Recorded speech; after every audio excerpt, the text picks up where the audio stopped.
p.m. Eastern Daylight Time. At 6:45 p.m. Eastern Daylight Time, COPPA radar was tracking a strong thunderstorm over Dudley, or 15 miles south of Worcester, moving east at 35 miles per hour. Hazards include winds in excess of 40 miles per hour and pea-sized hail.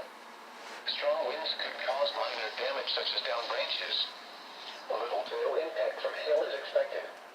Locations impacted include Woonsocket, Cumberland, Franklin, Milford, Smithfield, Lincoln, Grafton, Webster, Bellingham, Auburn, Burrillville, Northbridge, Oxford, Holliston, Osbridge, Ilbury, Charlton, Medway, North Smithfield, and Dudley.